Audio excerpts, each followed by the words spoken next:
Welcome to Inside Games Daily, the only gaming news show brave enough to cover the ongoing bloodbath that is AAA game development. Yep, more wretched news out of the studios that make the world's biggest games. They're just not turning business like they used to. Seems like we're in a bit of a sea change, not only in terms of the way the games are made and the business there, but also the macro economy, which we were talking a little bit about before the episode, but let's focus on the unpleasant news we have to deliver today. Yeah, EA has eliminated between 300 to 400 roles or people, with around 100 coming from Titanfall and Star Wars Jedi developers Respawn Entertainment.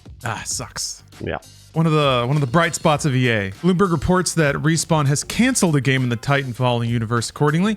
The game, which was codenamed R7, was an extraction shooter and, quote, not close to being released. The canceled extraction shooter is one of two canceled projects, according to a statement posted by Respawn Entertainment yesterday. Yeah, the statement doesn't really indicate what the other project might have been. I think I, like a lot of people, were hoping that there might be some shred of Titanfall 3 kicking around, but that game's not happening. I think the news is pretty obvious, but games reporter Jeff Grubb also drove the nail in, simply stating, quote, there is no Titanfall 3. Yeah, I read that a few days ago and I was like, oh, come on, Jeff. Yeah, that one hurts. The statement does commit to ongoing support for Apex Legends, obviously, and continued development in the next chapter of the Star Wars Jedi series because they know that those are successful, so they'll keep doing them. Well, that's something small to hold on to, I guess. As usual in these situations, we got to ask why. It seems like it's a good developer making good games that people enjoy, so what's going on? Well, the answer is always the same. Yeah, this guy right here. EA revised its financial outlook downwards in January, putting a majority of the change on a decline in their sports titles, primarily EAFC. Yeah, according to the statement at the time, they were expecting moderate, like single-digit growth, but instead it went into single-digit decline. So total reversal. That's really bad, actually. Dragon Age also underperformed, attracting 1.5 million players, which was about half of what they expected. And that's a fairly reasonable expectation, I have to admit, for Dragon Age. And so that really, slid under.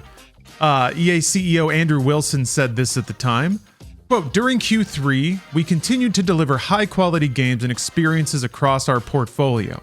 However, Dragon Age and EA Sports FC 25 underperformed our net bookings expectations. We remain confident in our long-term strategy and expect a return to growth in fiscal year 26 as we execute against our pipeline. Thank you, Andrew. A month later, Wilson commented that Apex Legends, quote, has not headed in the direction that we have wanted for some time in the company's Q3 2025 earnings call, which is actually kind of interesting to hear. Yeah, interesting, unfortunate. Really, just all the cash cows seem to have dried up for EA all at the same time. Wilson, in that investing call, used that opportunity to tease a 2.0 update for Apex Legends, but said that any such update probably wouldn't launch before Battlefield 6, or whatever it's going to be called. It's not actually titled yet. Yeah, that's right. That game, Battlefield, is currently expected in EA's 2026 fiscal year, or between April 1st, 2025 and March 31st, 2026. My guess is it's going to be a holiday release, probably. I don't know that for sure. The last Battlefield 2042 launched in November, so maybe this next one will launch in November, but they'll delay it if they need to make sure that it's a good launch, because they can't afford another launch like 2042. Yeah. Also, probably dodging the GTA 6 landmine. You know, we don't know where that's going to land yet.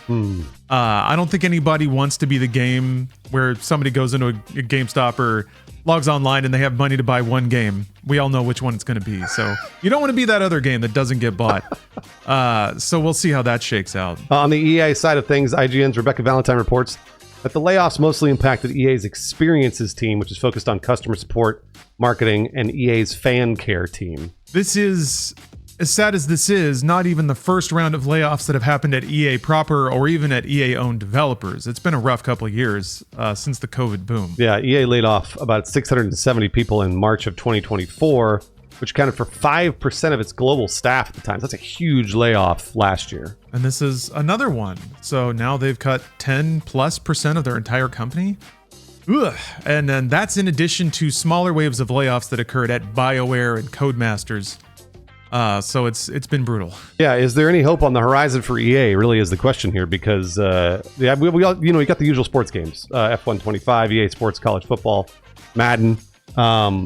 And then we were talking about Battlefield too. Yeah, that has opportunity, and unlike in years past, EA seems to be giving it all the time it needs to incubate.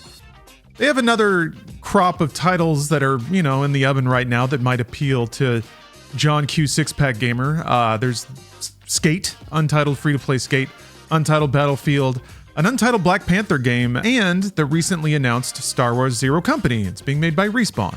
So there's that. Yeah, and that looks pretty cool, actually, from what I've seen. This is kind of weird. The recent released Split Fiction, which is EA, seemed to do very well. It sold 2 billion copies in a week. And like Lawrence wrote in the script, Split Fiction did better than Dragon Age, which is crazy. That's really, really interesting to me. I thought Dragon Age, maybe it's just been too long. Maybe it's too dusty. Maybe nothing about Veilguard excited people. But I thought as a brand, it had a little more lifting power and to be corporate in this sense, purchasing intent behind it. But yeah, it seems like people really want fresh, original, artistically strong games. And Veilguard, I guess, well, there's no reason to try to summarize how it went down right now, but I still think it's a very interesting takeaway that my brain's still trying to turn on. Interesting. Because I like Dragon Age. I thought Dragon Age was fun. I could definitely see how people were kind of like felt that it might be a little vapid. It felt like it was made by committee a little bit. I'm not saying that the game wasn't fun for me. I enjoyed it, but I understand the writing was pretty safe. The gameplay was pretty safe, and I enjoyed what I played, but it didn't have that. I guess it didn't have that creative intent that Split Fiction did. Yeah, safe is a really good way to describe it, and I think we're kind of tired of safe media because we've been flooded with it for years. So it's an interesting problem, really. I think a lot of big publishers, especially United States-based ones, made a lot of safe bets, and those safe bets just have not paid off after years and years of safe bets. And I was thinking about this in terms of EA Sports FC as well. This is pure supposition on my part. I don't have a lot of data here. But, well, maybe some anecdotal stuff I've read over the years. But it really feels like EA and some similar publishers found a formula that worked at a particular point in time on a particular generation. And now that generation may be getting older, has less discretionary money because they have kids, less time because they have kids, can't grind every night on Ultimate Team, and don't have the discretionary money to pour into a online gacha system. So it doesn't seem like it's a total crashing out of the business, but it does seem like it's not the endless pot of gold that they ran their business off of for a very long time. So yeah, I'd like to believe that in the wake of this, companies can pivot to finding the Split Fictions and funding them and delighting audiences with something original and unique. Yeah, I really hope they can find that business and retain people's jobs and make some games that are, maybe not so designed by committee, not so designed to be liked, but instead have something to say. It's a very interesting time right now because what Lawrence is saying is true. People have less income to throw at almost anything because of the economy and because of just lots of weird stuff going on in general across the world. But we're noticing that purchasing intent is going towards these games that, again, have a vision, like a Claire Obscure or a Blueprints or a Split Fiction, those sorts of things. And I'm wondering if EA will really pivot or if they'll just try to brute force their way through a bad time in the economy and instead just be like, we'll just give it a year or two, because really it probably will end up being like that. And then in a couple of years, EAFC will be fine. Everybody will be throwing their money at that again. And we'll be trucking along, hopefully. But I don't know if people really are going to pivot towards the more artistic side of video games with a more mid-budget or low budget, because they're seeing more success on these games. I don't know. Yeah, you just can't do the same kind of business, which is fine. If you want to apply like a very rigid mathematical model to it, you just have to increase the scale, right? Go out and find 20 Split Fictions and launch them all in a year. But I think then you're looking at the opposite problem, where now it gets harder and harder to find those projects and the people who are capable of making them on a responsible budget and delivering on time. I do wonder, though. I wonder if FC has really crossed a certain point in its life cycle. Because I feel like it's possible. Again, I don't have data here, but my gut tells me that FC is probably not picking up younger players. in the way that Roblox or something like that might be capturing those players.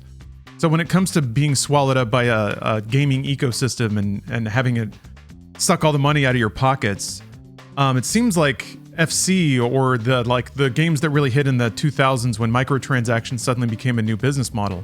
It seems like newer generations aren't interested in that kind of experience or don't really get wrapped up in it as much as they do other kinds. So they might be dealing with just a long bleed out of their player base here, unless they can come up with a new mode or model or some way to attract a ton of, I don't know, new 20-somethings with a lot of disposable money and free time.